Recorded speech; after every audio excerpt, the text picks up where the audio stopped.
Blessings, blessings, everybody. This is Dr. David King with Vested in Milwaukee, and I am ready for tonight, you guys. I know I've been going away for a while.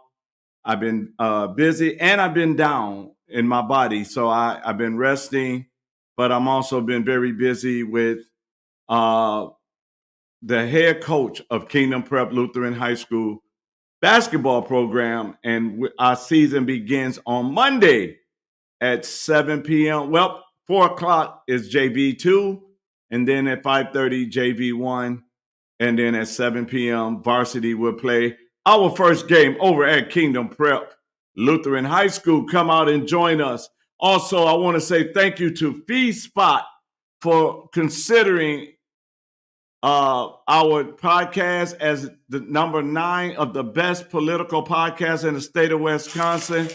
So we're sitting at number 9 and steady climbing. So I'm excited about that. Thank you, Fee Spot, for your support. Now, ladies and gentlemen, tonight, we're going to have some fun tonight because we got some young people on here that we're going to be talking about. And everything y'all got to understand and realize it's about their future.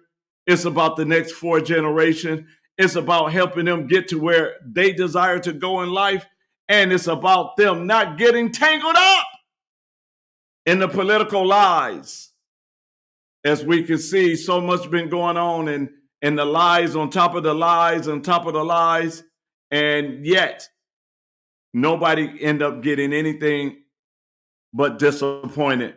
So I'm going to bring them on one by one. They're going to introduce themselves to you, and then we're going to get this party started. First up, they always say, ladies first. So we're going to bring her on.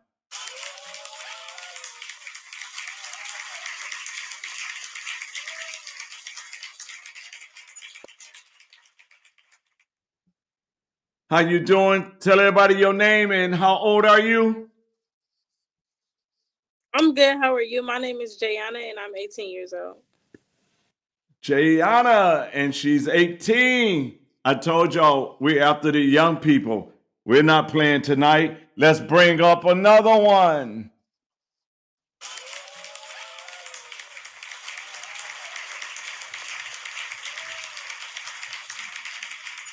Blessings, sir. How are you? I'm doing good. My name is Joseph and I'm 18. Oh wow, we batting 1,000. We got another one. But this gentleman right here is not a stranger when it comes to fighting for the young people. And he's not 18, y'all. He look 18, but he's not 18. Let me bring him on so he can introduce himself. King, what's up? It's Jamel Quan Kettler, aka Quan Don. Don, son, you the one and only. I am 27 years old, 28, December 31st is coming up. And I currently am the supervisor of grassroots operations for Americans for Prosperity. Amen, amen. I'm glad you're here. You all fired up already, so I don't know. I don't know. I don't even know what's going to come tonight. So let me explain why I want to do this show, and for Quan, you can contest to this because I've been knowing you the longest out of the 3, and I think when I met you, you was around what 18, something like that.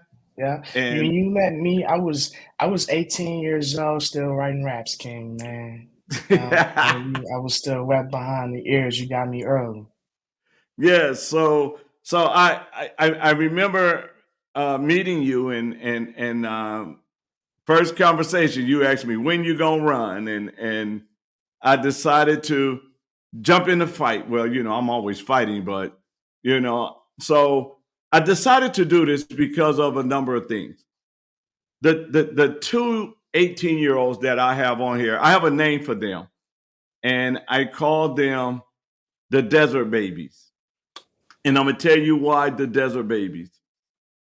If you look in the Bible, God promised the children of Israel when he brought them out of Egypt, he was going to take them into the promised land. And while they was in the wilderness, some old habits kept coming up that they had when they was in Egypt. Oh, something wrong with Joseph. I guess we'll catch him back in a second. Joseph, are you there?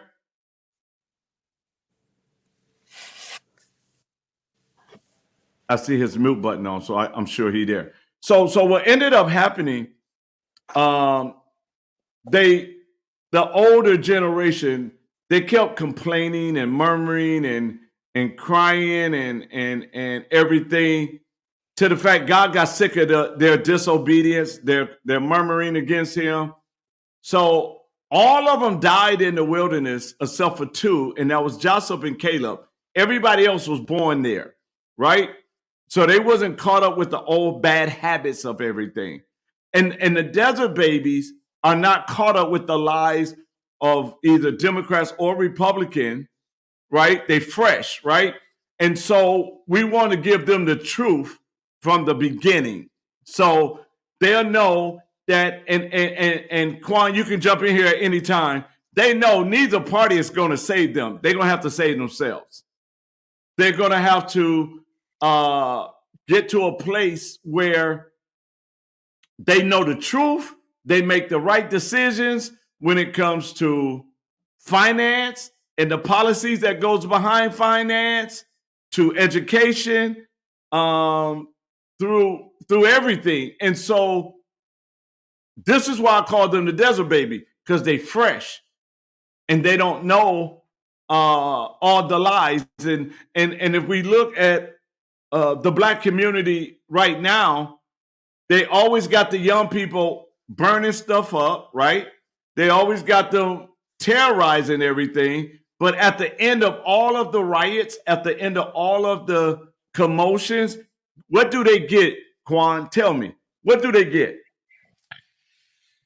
Bad policy, same leadership. There's never any real change in any of that, because none of the actions are rooted in transforming government, transforming our communities. Ooh, you gonna start early, ain't you? Oh yeah, hey, look, let me know when you need me. I'm here. So the thing about it is, and I love these young people, the desert babies, because they was with me. And Giovanna, I want you to tell us and tell Quan what your experience when you watched that presentation on education and what they was doing in education. What was your thought when you saw that? I just had this terrible feeling in my stomach because I work with kids. I work with 3-year-olds and infants. So to know that this is happening in schools, especially that are this close to Milwaukee, is sad. Is disgusting. I was lost for words. I was speechless. And some books were in the curriculum that we have read at school, like just some of the books that I've seen that were listed as an example were in some of the curriculum that I had read at school. So to know that it was kind of deeper than what they were teaching us, and to know this is why, I feel like a lot more people should know this information. Well, let's stay there for a minute, because Quan, I wanna share something, and I don't know if people understand it, because we're gonna address this from every angle today. We're gonna address the education. Quan, you the expert on the policies and the finance side of it. So I'm gonna have you let go, because I'd rather them hear it from somebody young than hear it from me. You understand what I'm saying? Because if they hear from somebody young, they can say, "Oh, you old, you know." So that's why I'm glad I got y'all here together. But watch this. What she's talking about, Quan, is the rated X that they're doing in schools to our children. Okay, and it's so profound that a 4th grade teacher has a closet in her classroom, and she sent the kids in that closet, and if they came out changed as a transgender or a gay or lesbian, she gave them a rainbow cupcake. But if the kid came out the closet and said, "I'm straight," she wouldn't give them anything. It was like a punishment to them. Quan jumped out. And so the thing that that I saw that was scary, because I had, let's see, can you add me back? Oh, okay. And so the thing that I went to look up and that's scary is okay, you keep jumping, yours jumping out, Joseph. Is this 82%, 82% of transgenders individuals have considered killing themselves, and 40% of them out of that 82% have attempted suicide. So when you look at that number, 82% of them, 82% after becoming a transgender have thought about killing themselves. 82%. And 40% of that 82 have tried it. So why do you think, and me and you are talking till they come back, why do you think they're pushing that into school when they know 82% of them are thinking about killing themselves? And these are all young people. I feel like some of it has to do with population control, for one. Okay. I feel like some of it has to do with trying to control us in general. Like they try to push a certain us, like they it's a certain way that they want our mind to be, and a certain way that they want us to think. Even with education, why are y'all putting this instead of teaching us financially and more about the real world, not just sexuality? All righty. So let me ask you this as a young person. Joseph, can you hear us, Joseph? Yeah, I can hear y'all, but my camera not working. I have to switch to my phone. Okay. Well, if you switch to your phone, then your camera will work on your phone. Should. It's not letting me. So. Okay. Well, we'll just have you talk from there. So before I ask her a question, Jaquan, what happened to you? I see you watching. Try to come back in, Jaquan. When you first saw the presentation, Joseph, how did it affect you? It was honestly crazy because the school stuff was like they basically targeted people who came out and talked about it, like the people who were going to like tell people what was in the books. They told them they can't talk, trying to make them shut up. And like all the curriculum, especially the middle school book with all the like the books, that was very. And then a part that got to me was at the end when they was like, "We're gonna convert your children." That was crazy. So let me go. Keep going. Yeah, at the end, it was two videos saying that. It was a whole song, and then it was a video of them just in a crowd yelling like, "We're going to convert your children," and they basically trying to teach feeling and emotions, and not education no more. They don't care about education. They try to be the parent and try to take care of your feelings. Okay. Now, when you see these babies that you take care of on your job, right? And you got them, but now how do you feel knowing that majority of them got to go into public schools? Knowing what you just saw and knowing that they got to go into public school, how do you feel about your babies? It makes me feel like it's a lot that I can't do for them as they're going into these public schools and stuff, because for one, I want to say something about I want to piggyback off of what Joseph said. Okay, go ahead. Teachers, they're not meant to be our parents. They're trying to push a narrative and push us away from our parents in these books and stuff like this. The way that they're trying to make it seem from a certain perspective, it's like they're trying to make us not have a relationship with our parents, or make us runaways, or make it seem like our parents aren't understanding. But to answer your question, it makes me feel like I'm not in control. It makes me feel like scared for them, because certain things that they won't be learning in the curriculum that I wish that they would, that I kind of learned. Instead of just learning about feelings and emotions, because that's what at home for. That's what your parents are supposed to help you with and guide you with, not your teachers. Okay. All right. So now let's take it to, as young people, knowing that, or knowing what you have saw, knowing that what you saw is not a lie, because you said it yourself, that that the books are in the schools. You see them for yourself, that they are in the school, right? So my thing to you is,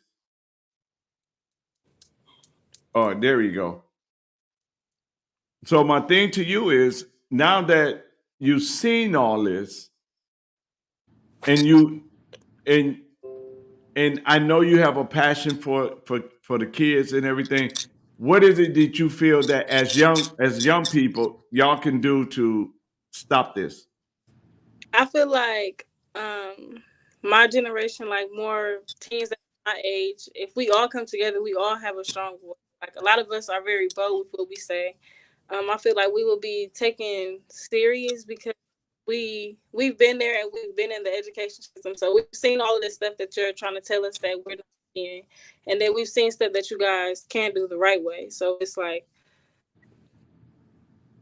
I don't know. I feel like we should all come together more and stop picking at each other and fighting with each Okay, Mr. Kwan, welcome back. I think your mic is on mute. And you know, I agree with you, Joseph. What do you think should happen?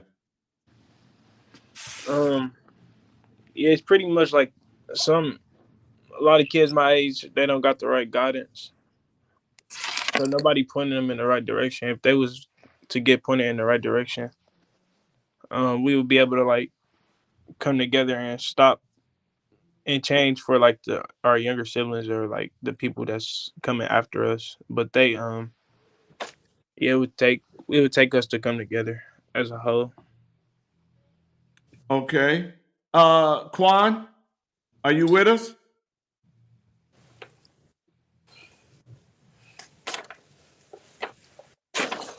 Your mic is on mute, Kwan.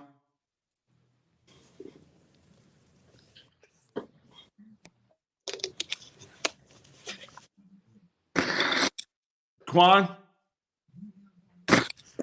Okay, I'm trying to see if his mic is working. Now, do y'all know? Let me ask y'all this question, because it takes young people to change, right? So, Kwan, can you unmute yourself, sir? You there? Okay, so something wrong with your volume. That's on your end. Now, if your computer's not working, you can go to your phone, if you got an iPhone, and come on through your iPhone as well.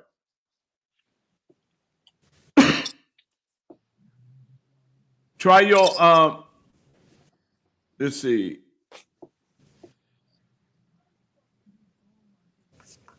Try your sound. Say something real quick.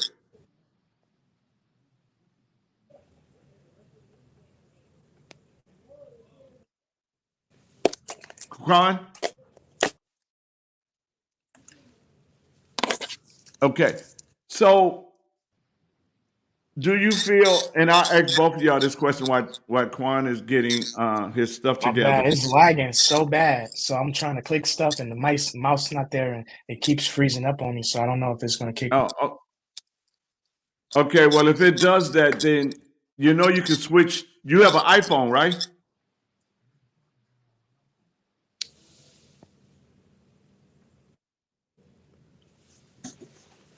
Hello? Oh, his thing keep doing that. So while You guys hear me? okay, we heard you You for a guys hear me? second. Say something else. You guys still can't Okay, hear me? we can hear you now. Can you hear me?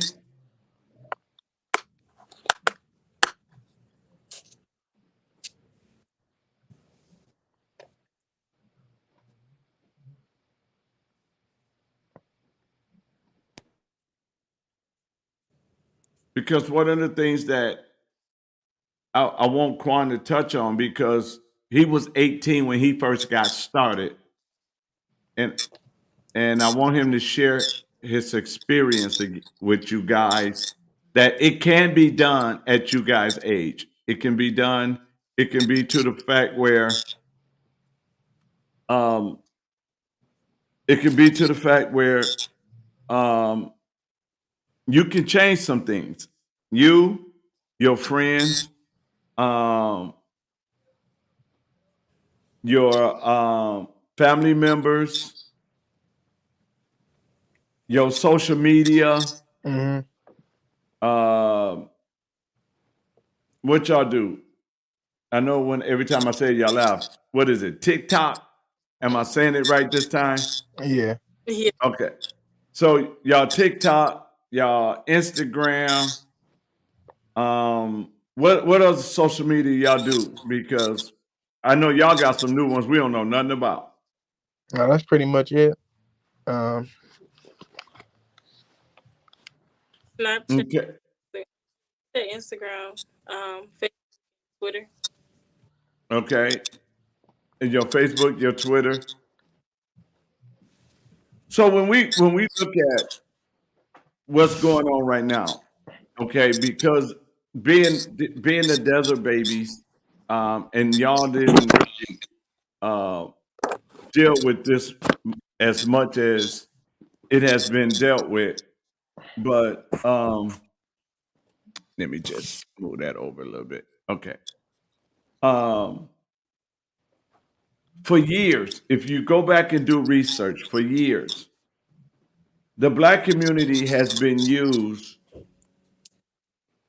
to go vote out of two things: anger and fear. Never out of giving the right information, never out of telling the whole truth. And when they do that, when they go vote, um, what end up happening is that they come back with nothing. They never get anything. The community is getting worse. And when you look at all the time, you get politicians, you get uh, groups and organizations to try to rally up the young people to go vote or to march or everything. At the end of all of that, when the dust clears, the black community still doesn't get anything.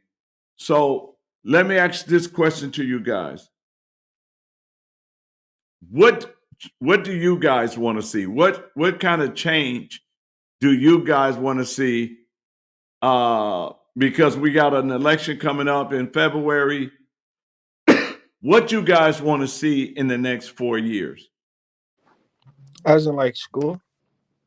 In school, your community, opportunities. What is it that you guys want to see?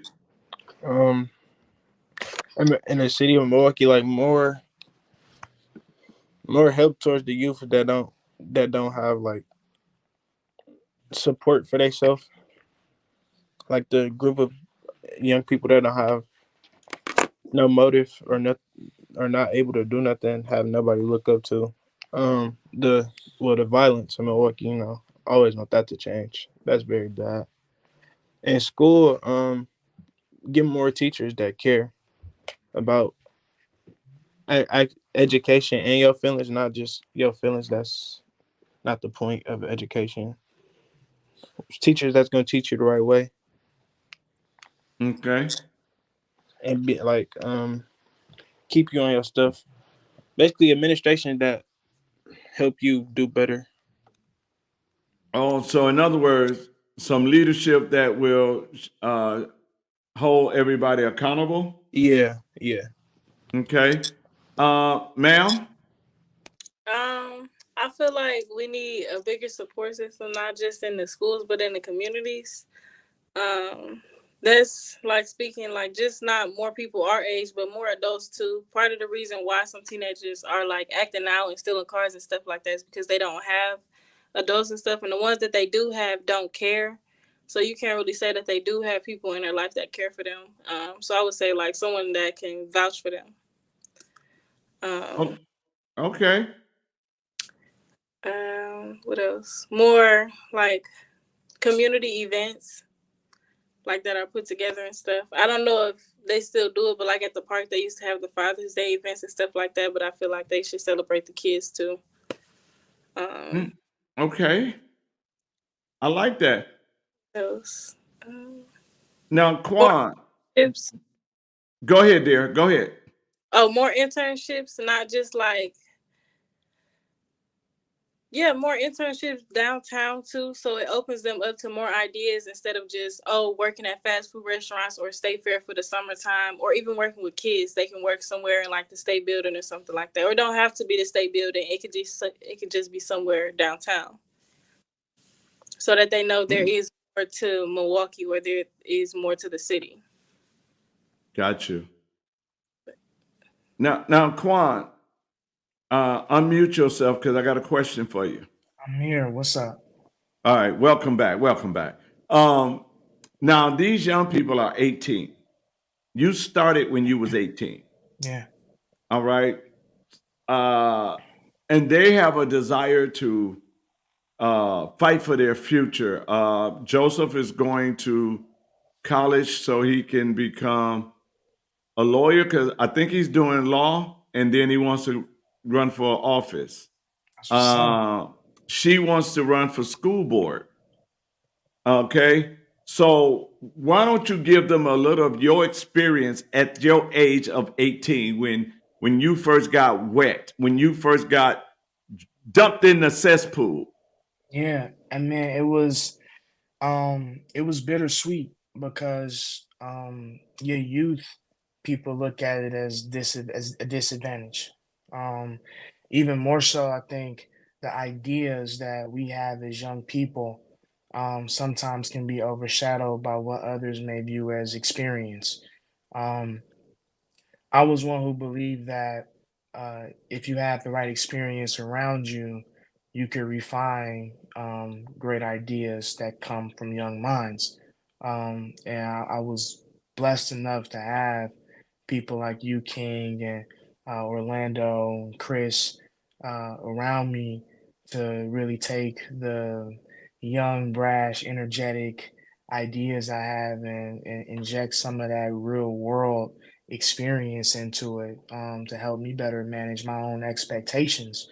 Um, and I think when coming out of the high school system or coming out of college, we feel like we're the ones with the answers because the world is transforming in real time. And while everyone's playing catch up, the youth are the ones doing all of the transforming. If you look at the social media movement and how people in politics got to that game late, right? How even now instead of finding ways to utilize things like TikTok, we're trying to fight against it. And I think that's that old guard speaking. We as young people, you guys coming up having these ideas, you're going to be met with people who feel like they know better than you. My biggest challenge was always getting out of my own way because I knew I was right, but there was a way to be right. I never forget uh, 2018, I was talking to conservatives about the legalization of marijuana or the decriminalization of marijuana, and I saw them weaponize the one policy issue on the field to get one man replaced in Madison. And I told people this was the outcome, and they all told me I was crazy. And me, still wet behind the ears, young, don't nobody care what I'm saying. They just thinking, oh, he just like weeds, you know. And then we lost our governor, you know, and we lost our governor because of ballot referendums, and we're still losing elections because of ballot referendums.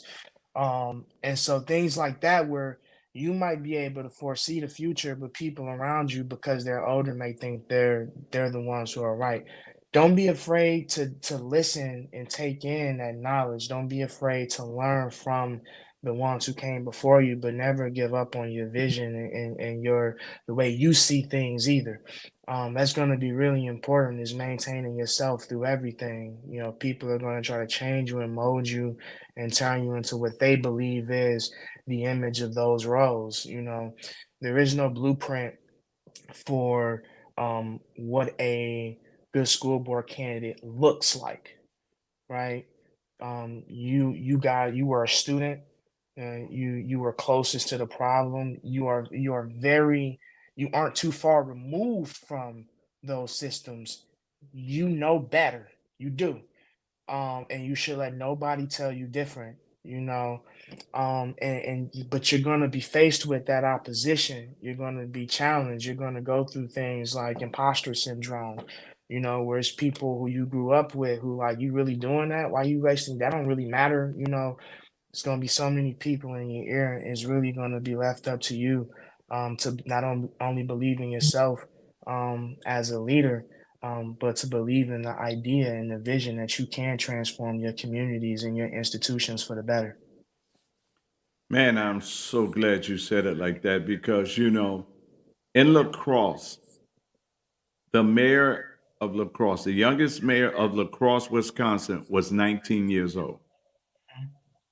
So age, it doesn't really have nothing to do with it. But let me tell you something about um, young people. The danger of young people is this: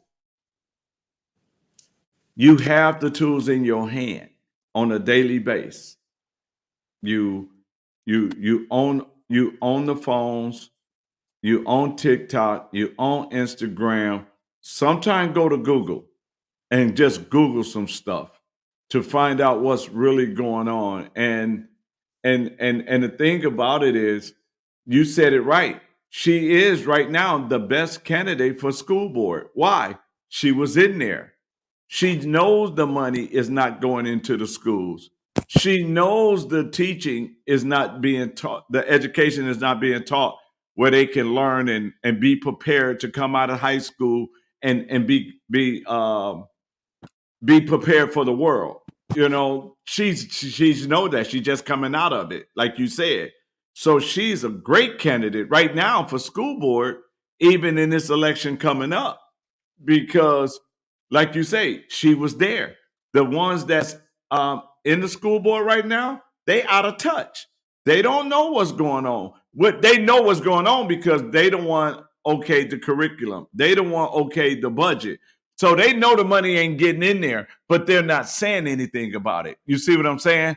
And so young people, what they're going to do now with young people, and this is one of the reasons why, and Quan, Twan, I want you to jump in this with me when I say this.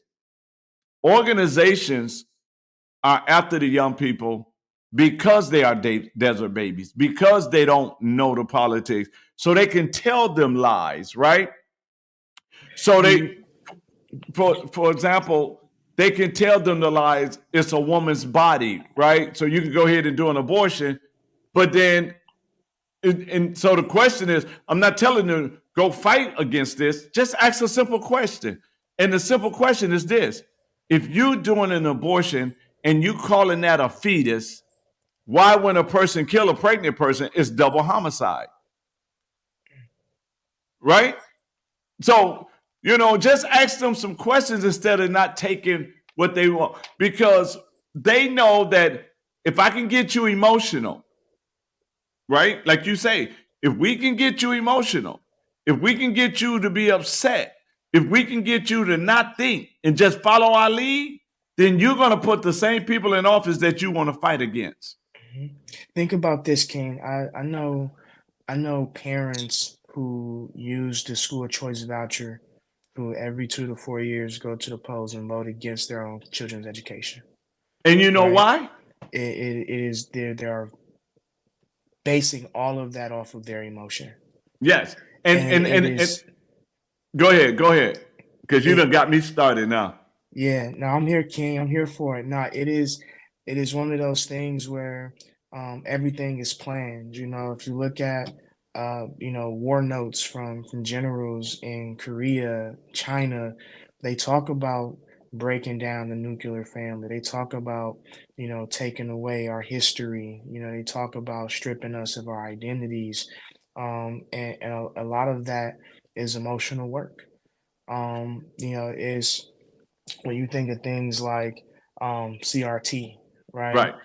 Right. Like we have been indoctrinated almost our entire lives, and it just went right past everybody's eyes, right? Mm-hmm. And they know what they're doing. It's all strategy. It was written long ago. Yes. If they can get us here, they'll always have us. It's why our entire race of people look at one entire political party as the one who has our back. That is an emotional response, right? That's not a logical response, right? Medicaid for all is an emotional response. You know Right. what I mean? It sounds good to pay for everybody's health care, but ain't nobody paying attention to the fact that it might take you 2 years to get life-saving surgery if we have it. You know what I'm saying? And Mm. take away the emotional aspect of it and inject common sense. Way different conversation. And I'm so glad you said that because, dude, like you said, they kids is in choice school, Mhm. doing great in the school, and then because of your emotion, you went out and voted against your children's education, right? Same thing happened. They heard Biden use the word equality. I'm gonna sign the Equality Act emotionally because every time you hear the word equality, you think of black folks. Yeah. So they ran and voted for him because of the Equality Act, but didn't know that the Equality Act means a man can go in the bathroom with your daughter now. Mhm. It is they I always tell people, I think this is the most important thing for young people. It really it gives me a headache sometimes, man, because this policy is public knowledge. Like I could get it on Google and Google whatever Senate bill I want to, and I could read it. You know, now interpreting that language might be a different conversation, right? That's where we get in trouble at. It's Ron DeSantis, implementing a program that was written by black scholars, um, and then that story being written off as Ron DeSantis hates Black history, But if you go and read the policy, it's much different than that. W- People have to start utilizing the tools that are available to them. We should be on these .gov sites reading these policies, not just taking somebody's word for it or somebody's word on how they interpret it, but we can make that judgment on our own just by reading the public information being published. And if we do go and do our due diligence to do our research, right, to find out what these things are, everyone knows what the Equality Act is. You can't ask. I don't know too many black mothers or fathers who will be comfortable with the language in that bill, but I also know that most of those people did not read that bill. They read the No, that headline that came with the bill. right. And here's the thing, right? Just like the 13th Amendment, right? 13th Amendment, free slaves, right? Did they read the whole 13th Amendment? Because it says you're not allowed to have free labor, right? But it was a clause in there, unless they was incarcerated. So as soon as they signed the 13th Amendment, they arrested 800,000 blacks so they can get their free labor. Think about that. I'll take it a step further, King. Come on. It's a lot of people that don't understand the amendments made in some states that still kept people enslaved. You know, it was some states that made laws that if you was gonna be there and you was gonna be black, that you ain't had no choice but to work on the plantation. You know, there were a lot of laws implemented to keep us enslaved even after we were granted our freedom. And that's information that a lot of people don't know. It's information a lot of people ain't went to go seek out either. Right. And that's just like the 1619 Project. Hmm. Because the first slave did not hit in 1619. The first slave hit in 1651 when a black man by the name of Anthony Johnson took another black man to court because it was against the law to have slaves. He had to take him to court because he owed him some money, and he asked the judges, "Can you guys allow this man to be my slave for the rest of his life? Because it's going to take what he owed me, it's going to take him the rest of his life to work it off." And they granted it. See, the problem is they give you something on your emotions, but you never go back and read about it. For example, did you know? And I'm gonna ask Joseph this. Joseph, Yeah. just you can just say yes or no. Do you know where the word cowboy come from? No, not the real word. Okay, Joanna, Jana, Yes. do you know where the word cowboy come from? I feel like my grandfather told me before, but I don't remember. Okay, so check this out. Mm-hmm.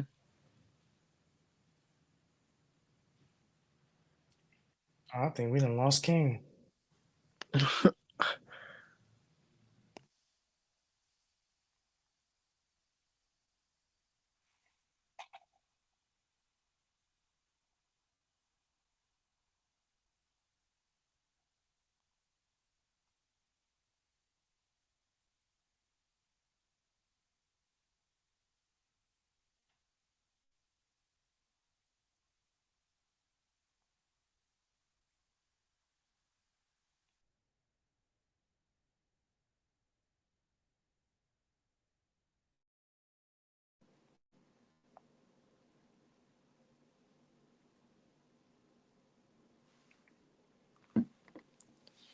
Yeah, I think we lost him. It might not let him join back because he was the host. Is this still live right now? Yeah, I don't I don't know. He the host. It might not even let him join back because he made it. That's crazy. Is that how this works? That's how most he should be able to join back, but I don't think it will because there you go.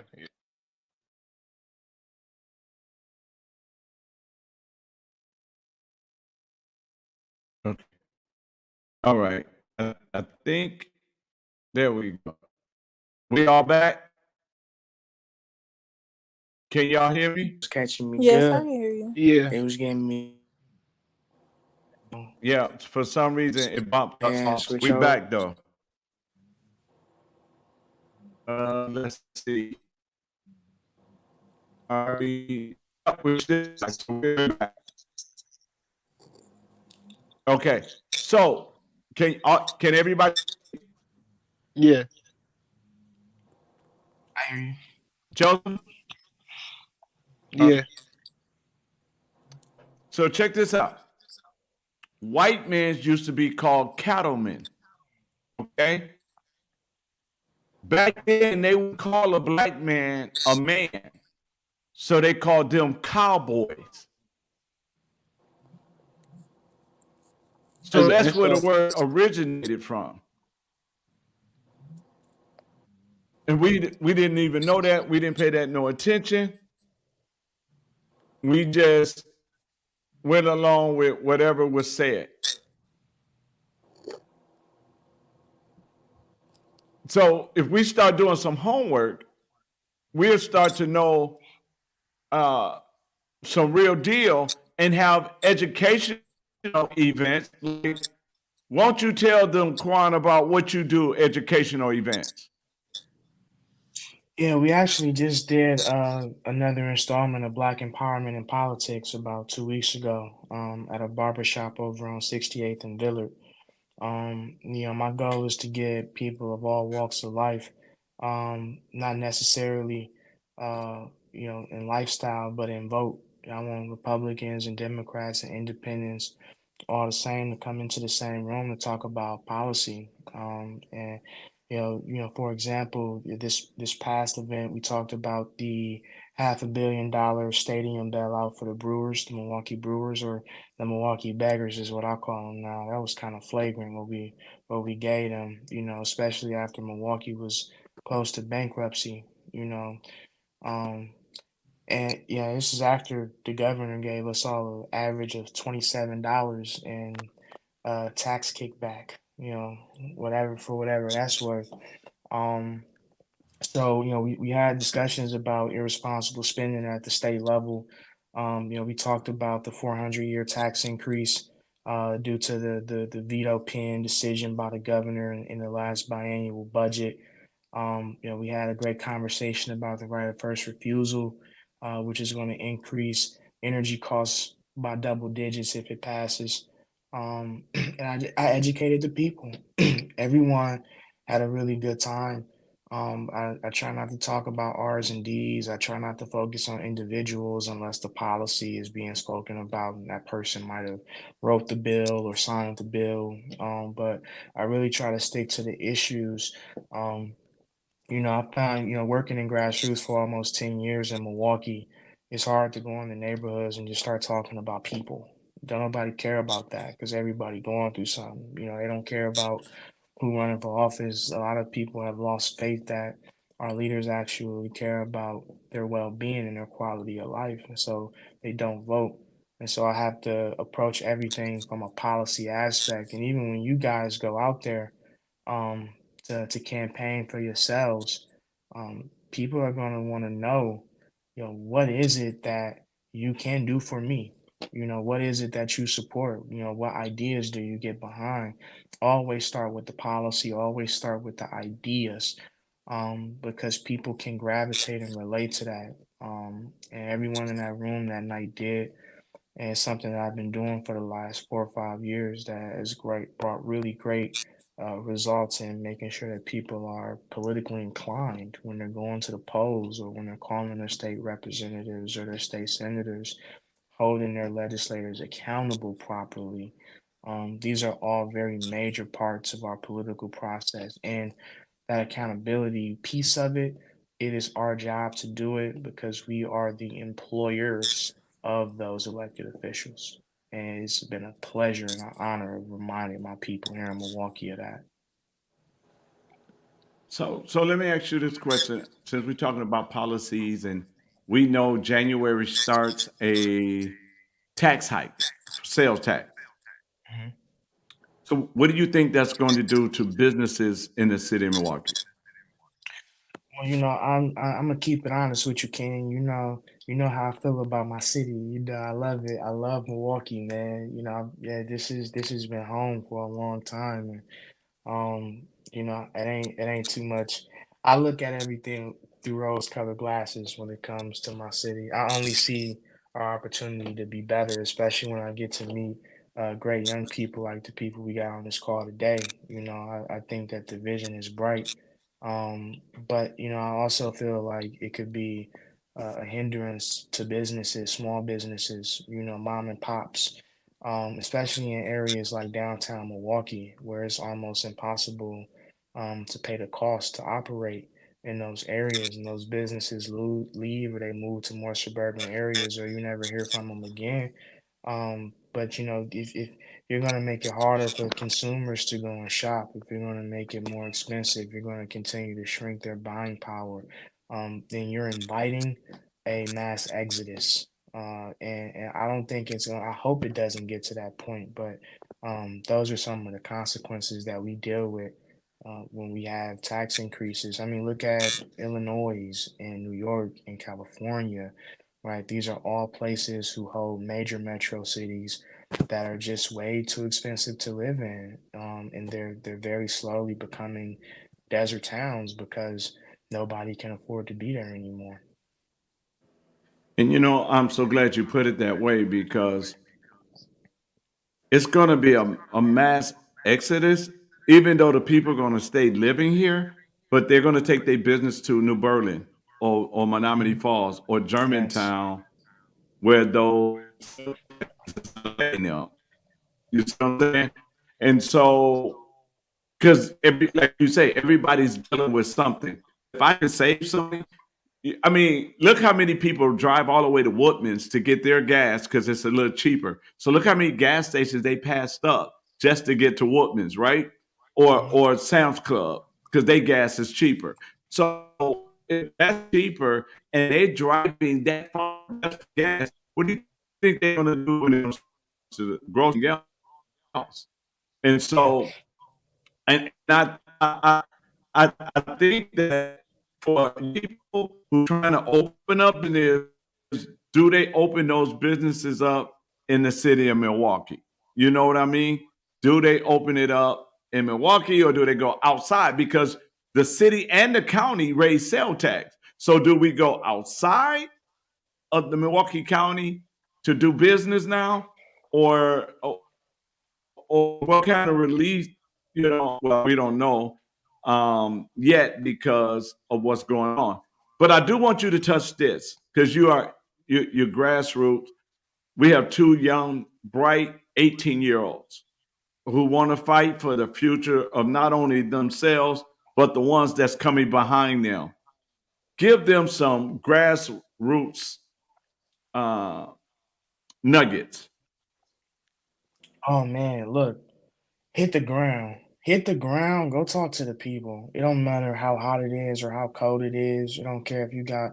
It don't matter if you got snow on your knees. Let me tell y'all. I have literally seen the results of our grassroots efforts. I got Ron Johnson on camera saying that we might be the one of the reasons he got reelected. Americans for Prosperity. I hold that on my jacket. Sometimes people try to tell me I'm lying. I got it on tape. He said it, and he'll tell you. He appreciates the effort because when we choose to put our endorsement behind a candidate, it's all hands on deck. We out there each our team 400 doors a week, which is a minimum in my opinion. You gotta go talk to the voters. Ain't no other way around it. They gonna get you your win. But even more importantly, man, put a face to your messaging. Put a face to your name. Having that personable relationship with the voter, and if it's memorable when they go to the polls, even if you ain't like wild them for real, they might vote for you just because you stuck out more. Maybe the other guy didn't come to the door, especially, school board races. People don't always pay too much attention to them. They already have low voter turnout. The person in those races with the best grassroots game is the person that wins. It's not about money. Find your key supporters willing to put that work in, or you go put that work in. Cover that ground. Talk to as many people as you can. It is the key to victory. Don't let nobody tell you nothing about no dollar amounts. Don't let nobody tell you nothing about conforming to nobody else's messaging. Go take your words to the voters, and it will pay off. All right. So Joseph, Yeah, Joseph, are you there? Joseph, you can hear as me? a I think yeah, I can hear you. Oh, here he comes. He's coming back now. Because I want you to let's see, did I get him? Yep, there he is. So Joseph, for a young man who's thinking about going, I mean, who's heading towards school so you can run for office, what question do you have for Quan, who's been a young man, been out there for 10 years from the age of 18 to now? What question would you want to ask him on how you to get started and everything? Um, I got two questions. Basically, like I know like the support level gonna lack because a lot of people don't. a lot of people in our community don't believe in this. They see it as something bad, or not bad, just something they don't care about because they have no world experience. They don't really care about the outer world. They only care about what's going on around themselves because they, like you said, they go through stuff too. So they don't really care about what we're talking about. Like, have have you got any like bad support? Like not bad support, but like hate basically, and what you were doing. I mean, it's people are gonna have their opinions, you know what I'm saying? They hate on Jesus. You know You're what I right. mean? It ain't no way around having people who disagree with you. I think um you can be a voice, a standout that make people care. Like I said, I never changed who I was. Mhm. Everybody know how I get down. I don't when I walk into rooms, I don't try to change how I walk. I'm the same. I'm swaggy. I Mhm. walk in like I'm the man everywhere I go. They know my name, and I like to move that way. You know, present yourself, man. People can tell when you phony. People Mhm. want something real to believe in. That's why Donald Trump was so powerful. Hated him or love him, he never stopped being himself. That might have Mhm. been a bad thing on his part, but you can't stop people from being bad people. You either good or you bad. You know what I mean? I really do feel like our true selves is the real vision of America. People Mhm. need to see people who look like them in leadership. And people might not care, but you got to be the one to make them care. That's the part Yeah. of being a leader. Martin Luther King made racists feel stupid. You know what I'm saying? Yeah, your voice is so powerful.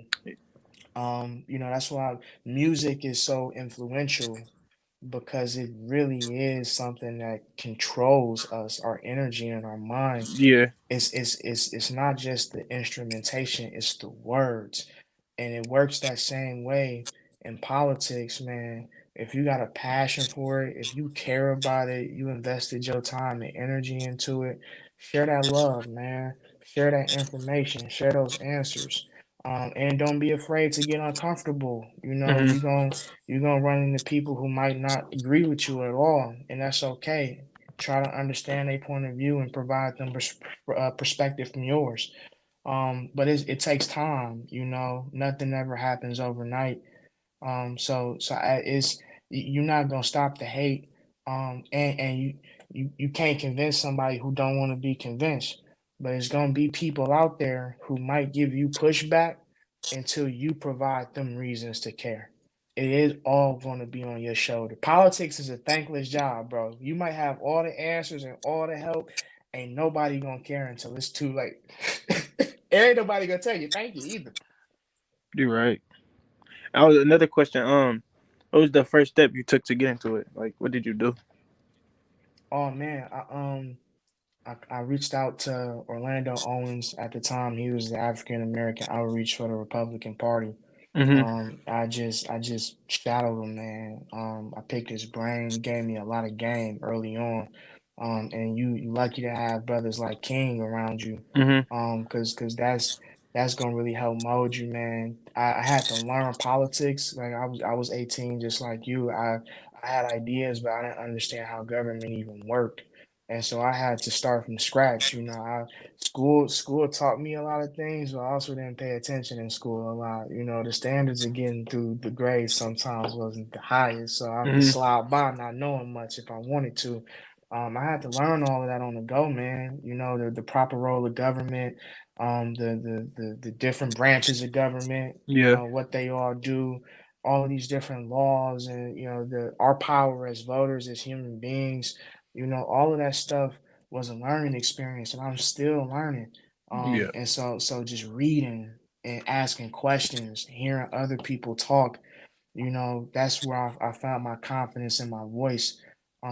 Is that study point? I really did take the time to become a student of the game, and I'm still a student of the game. Mhm. I still ask questions. I still ask for help. And one of the things that people got to understand is this: your governor's race is very important. Your president race is very important. Local races are very, very, very, very, very important. And the problem with that is people are the ones that are the most important of all. Your local races control everything about your life. So you want to make sure that you focus on your local races, your school board races, your mayor's races, your alderman's race, your county executive race, your county supervisor's race, your county district attorney race, your judge's race. All of these races deals with your everyday life. So your local race is the most powerful races, but at the same time, they have the lowest turnout for um, for when it comes to voting. A lot of people doesn't come out, and for one thing, they love it when like when we don't have the information for the local races. So they love when you don't know about local races. So I'm gonna tell you to study local races. You gotta study local races. Look at the laws or the ordinance that are being made. I was talking to a lady today. She didn't even know her street light. She was through her water bill, the street lights. She didn't know it, but we didn't pay attention to all of those things. Like he said, in school, they didn't tell us the most powerful race out there is your local race. They try to get us to focus on the president race. Why? Because if you are ignorant to local races, then you're not gonna know too much. That's why local races lie to the people. They'll say, I wanted to do this for you, but Republicans didn't let me, or Democrats didn't let me, but they're boss. It controls your local city. So it is not because here's the thing.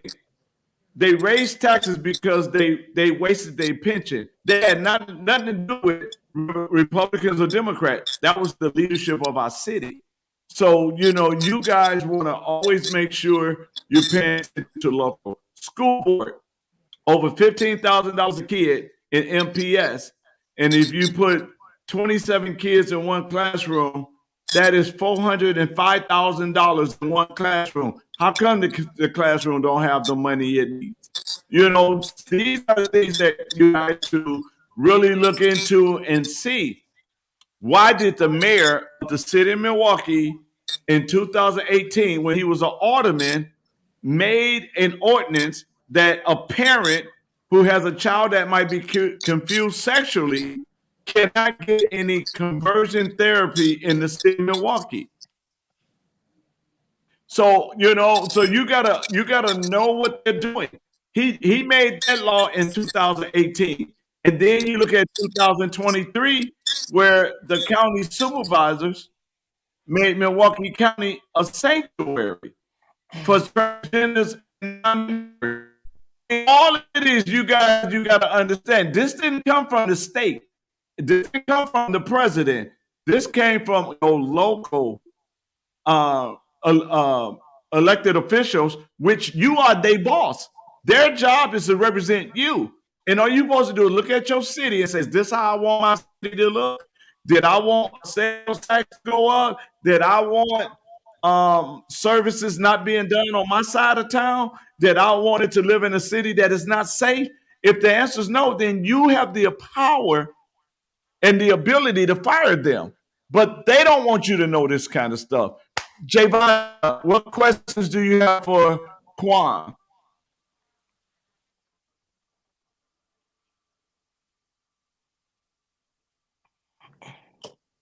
If you're talking, you on mute. We can't hear you.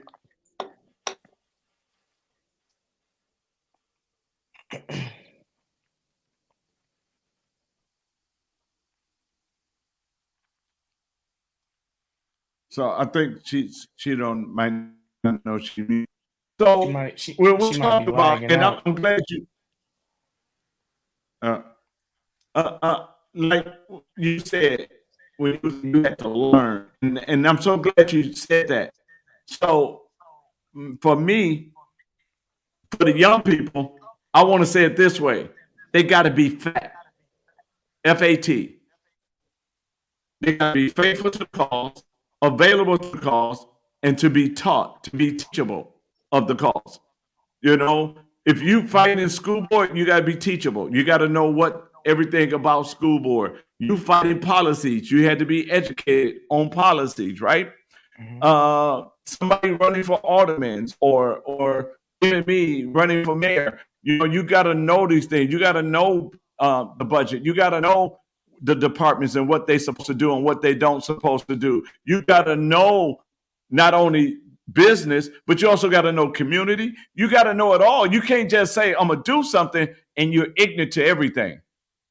You know, and that's why they love us. They love us being ignorant because they can lie to us and they can get us to run around and tell people like, and I use this, and you can jump in here anytime you want to, sir.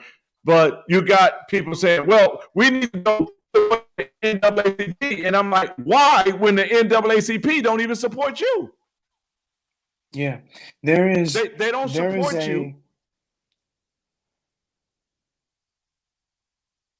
Go ahead. sorry, King. There is a clear difference between what they say they want to provide and do for us and what their intentions are.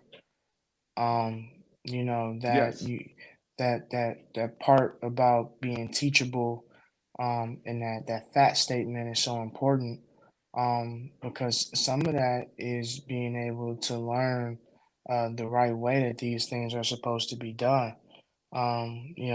Imagine thinking your whole life that government is the answer to your problems and never really taking matters into your own hand and realizing that the answer is you. And you give up all your freedoms and your powers just for one man, just to find out they only want your guns so that they can take control of you. Is it that teachable part is so important because of that, man. Our ignorance truly is their pathway to victory. Um, and if we continue to vote against our own morals, our own interests, eventually we won't even have a voice in the conversation. And you know, you're absolutely right. And when we use the word ignorance, all we saying is lack of information. They holding the information from you. Yes. Just because you see, for example, and I talk about them all the time, so I can say it now. The NAACP supposed to be there for the black community, but they will not talk against black on black crime. They will not talk about the bad education that's going on through school. Talk about babies. They will not talk about that 20 million babies that's been aborted. They will not talk about black families in the supposed to be uh, supporting, they're not supporting. And so they're supposed to make sure that our lives is better, and it's not better. And so when you start to look at this, these are some of the questions that we have to ask ourselves. Why do we allow these organizations to represent us? Or why do we allow these people who's claiming to be for us represent us and we get nothing? And our job, especially for me, is to make sure that the intercept lies that are going on young people, so our young people can have a future. Joseph, you wanted to say something, or Jayon? My thing lagging, but um, yeah, like that don't they lie. The interesting is what you basically said. Like people don't know, so they gonna like that's what they feed off of. People not knowing, they're not gonna let them know. They're just gonna keep them in the dark. And we need to know who is the right people to support and let like take control of our community and people who actually care about us, not the ones who say that for us and they not. Like the the organization you're talking about, they don't really care. They just make it seem like it's good, but they don't do nothing really for the Black community. Nothing at all. And the it is, but they will come on voting time and tell you to vote for your own oppressor. They will tell you that you need to vote for this group of people because they're really for blacks. So think about this.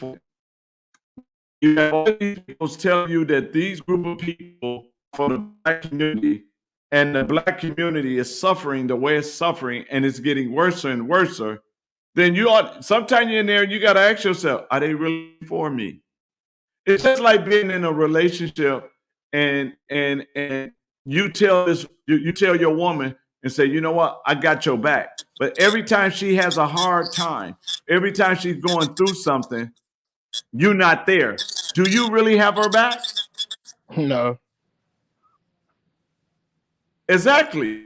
And so these people are telling the black community for longest they have their back, and they're going to do for the black community. And the black community is steady suffering. The black community is steady going through things. The black community are steady hurting, steady bleeding. The cancer is there. The education system is getting worse. And then people are not opening their eyes to see a certain thing. So let me help you out. Slavery prevented blacks from having an education. They prevented blacks from reading. They didn't want them to read. Frederick Douglass, slave master, tried to beat him to death because he was learning how to read. Because they know if you start to read, they can't control you. Now you go to today, and our public education system is dumbing down to the fact that I looked at the report card for MPS, and every fourth grader in the fourth grade MPS, 12% of those fourth graders can read at a fourth grade level or higher. 12%. 14% can do math at their grade level or higher. If you look at eighth graders, 7% of eighth graders in MPS can do math at their grade level, and 14% of them can read. No, 11%, I'm sorry. 11% of them can read at their grade level. So in the process of all of this,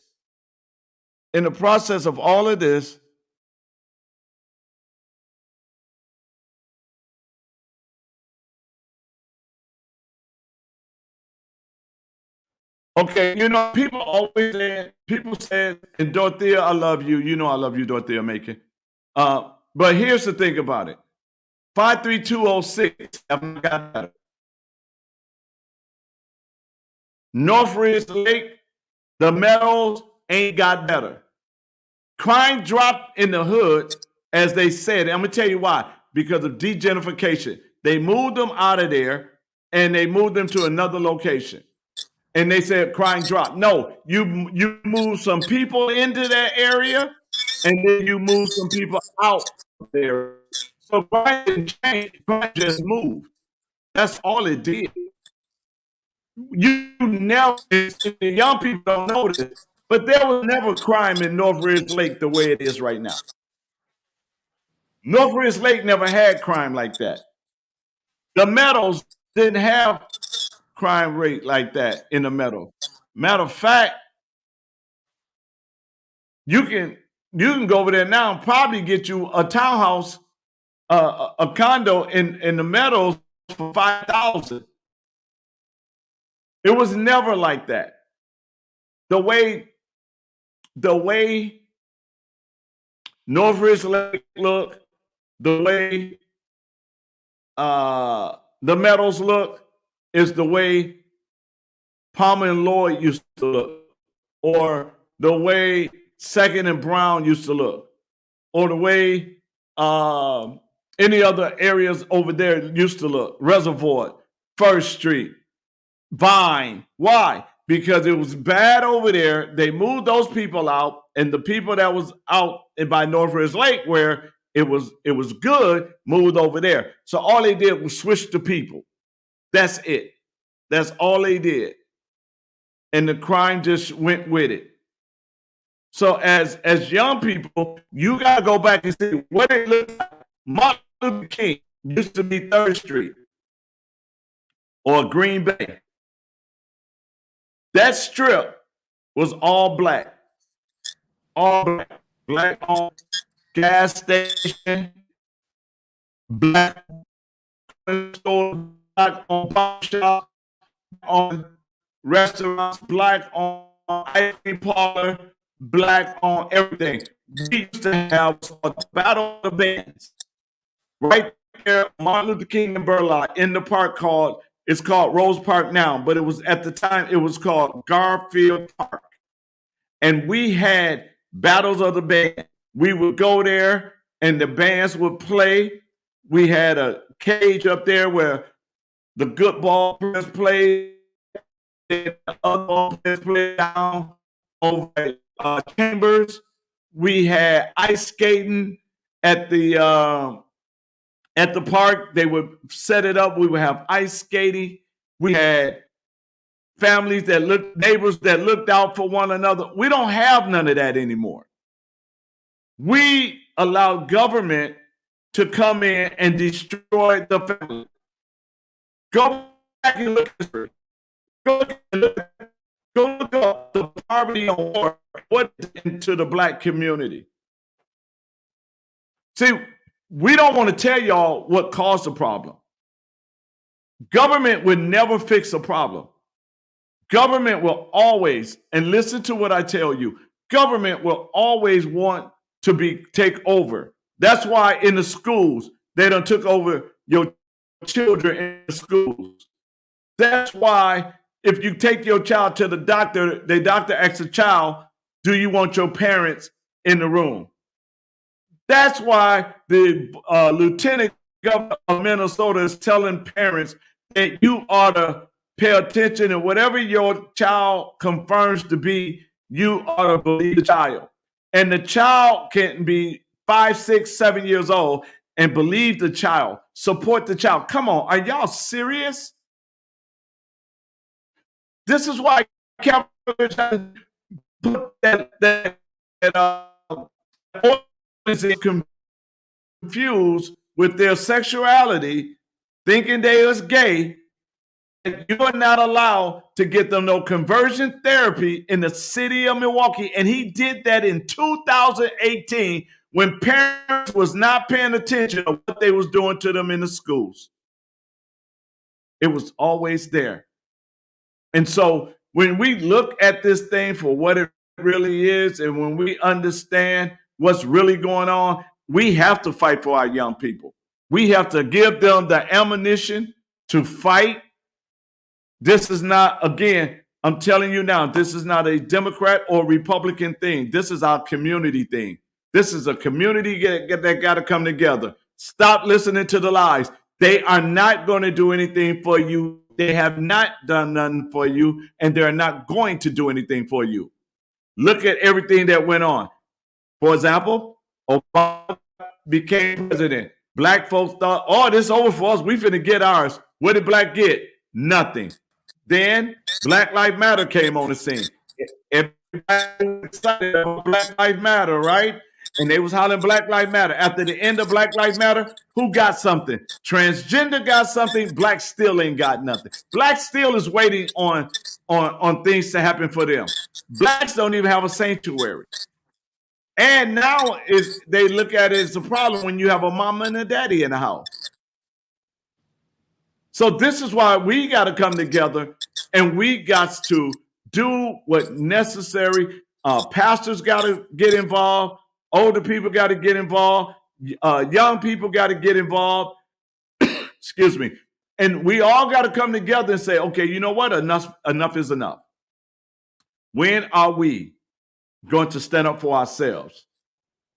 When are we going to stop allowing someone else to give us their agenda and we stand up on our own agenda? When are we going to stop allowing them to continue to lie to us and talk about what they're going to give? They're not giving Yeah, you. false hope. Huh? I said they What you give say, us Joseph? basically give us false hope that they're gonna do something and never get it done. You know That's what, what they Joseph? You're absolutely right. But what they did was they just gave us a bald-faced lie. That's what they this back in office, we was gonna get something. We didn't get none. They told us to put this in office. They told us we was gonna get something. We didn't get none. They told us to put this black person in office. We gonna get something. We didn't get none. Then we had the first black lieutenant governor. We didn't get anything. We had the first black mayor. We didn't get anything. We had the first black county executive. We didn't get anything.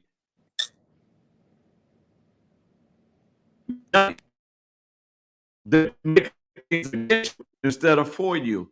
That's why nothing changed. 53206 ain't changed.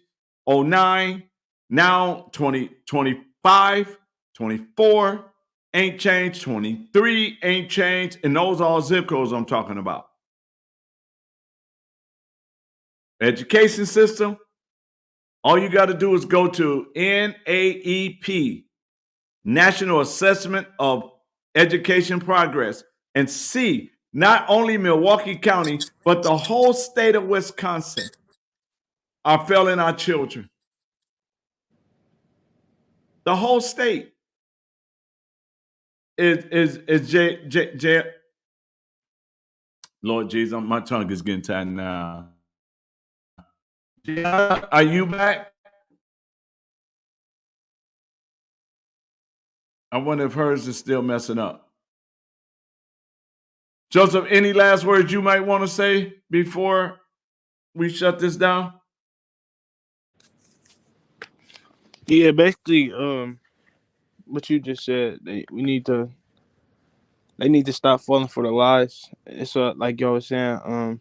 The votes go off emotion, and it shouldn't be that way. They need to really do their research, really really vote for what they need to vote for, and not vote off emotion and vote off what they heard. Get their own knowledge and understanding of it, because for us, for this community, knowledge is power. It's all we need to have. It ain't like you said, it's ignorance. They feed off that. So if we not ignorant, we can be stronger and like basically step up for ourselves. Like you said, we always, not we, but our community always look for somebody to come in and take care of them, and it never happened. So we just got to do it on our own. You're absolutely right. And this is why I call you guys, you 18 to 30, I call you guys the desert babies. You guys just got to get the right information. Don't buy the lies. Don't let them sell you false hope.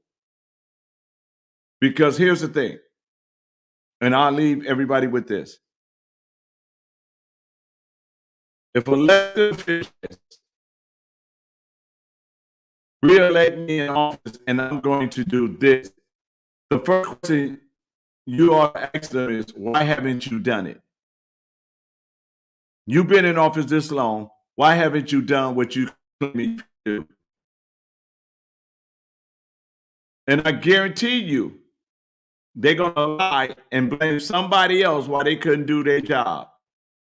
And we all know if we was on the job and our boss came around and we didn't have the job done, we got fired.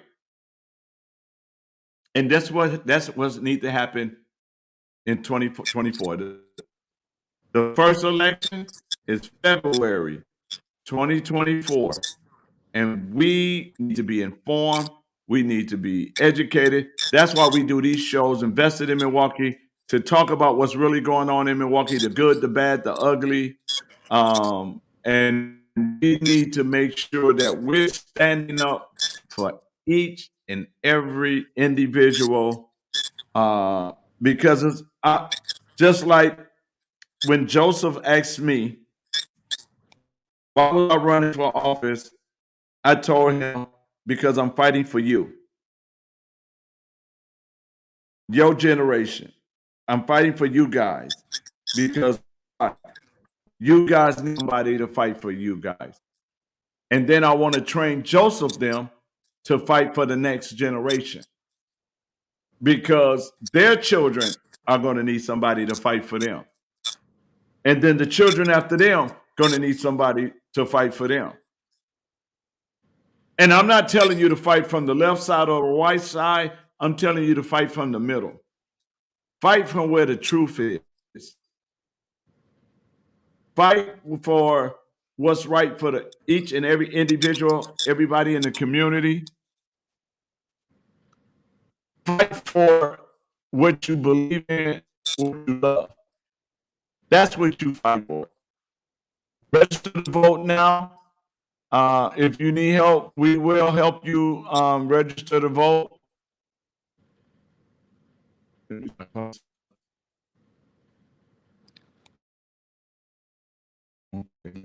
going on? But the election is February 20th, 2024. Mark that on your calendar. Make sure you got your ID, especially those of 18, and stop listening to the lies.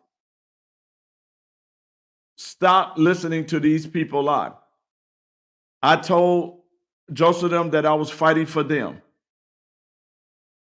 And all they got to do is go look at my track record on how long I've been fighting. And they saw one part of my resume the other night when Dr. Duke Pessel was here, and they found out how long Dr. Duke Pessel and myself did fighting for our education system. So I'm not just saying something, I'm saying what I'm already doing. I'm fighting. That's why I'm coaching high school basketball, because I want to deposit into the next generation. I want to take everything God put in me and give it to the next generation so they can survive. And this is how we have to do this. So when they telling you what they're going to do, then you tell them, what have you already done? So we got to get out there, ladies and gentlemen, and we have to make sure that whatever we do, the biggest thing I want us to do is stop being on the menu. That's what we got to stop doing. Stop being on the menu. We got to stop. Yep. And then the God Squad. You right, Zoni. My work speaks for itself in this city. I did it without looking at money. I did it without trying to get money from the federal or the state. God gave me all the money I needed to make sure I could do what he needed done. I didn't compromise, and I would never compromise. And the last thing I'll say to you guys is this. One thing I can guarantee you is this. I will never sell the trust of the people. And y'all need to understand that. So before we leave, Javon, are you back? I'm trying to see if she's back. Joseph, are you back? Yeah, I'm still here. Okay, you want to say some final words? Basically what you said, like, don't pick sides. Don't pick sides at all. Pick the side of God. That's what we're doing it for. Fighting for the truth. Fighting for what's right. Not even just for this community, but for the whole world.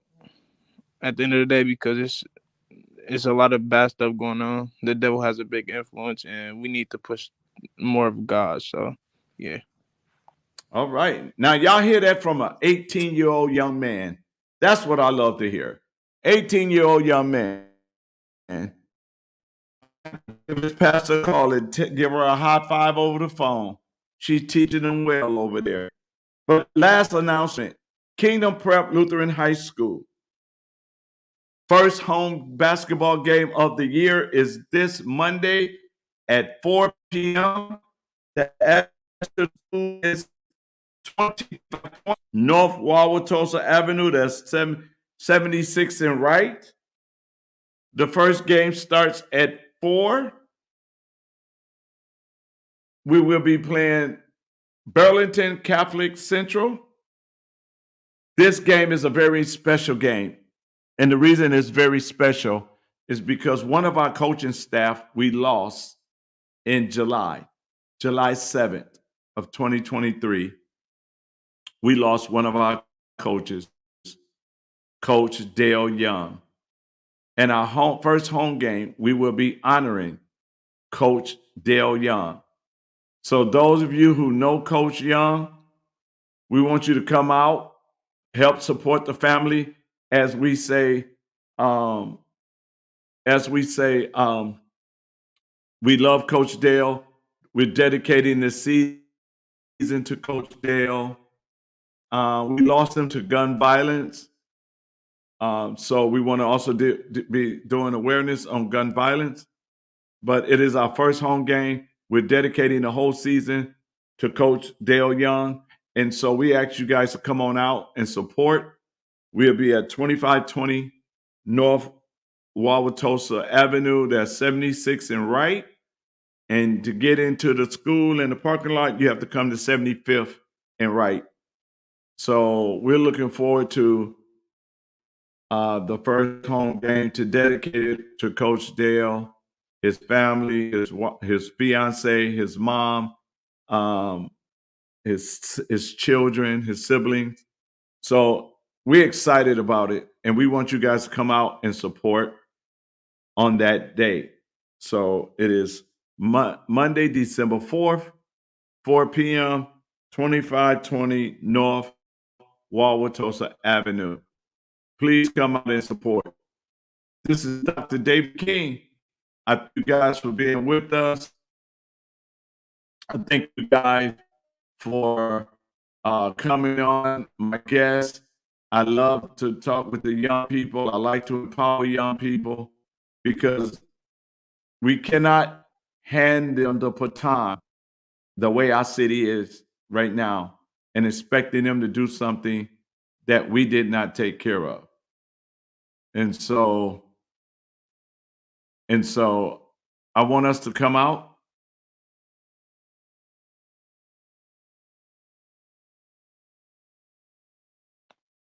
Give me a call, Zuni.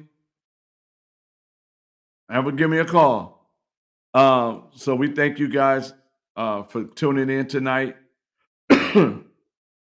I'll be back on track. I'm back healthy.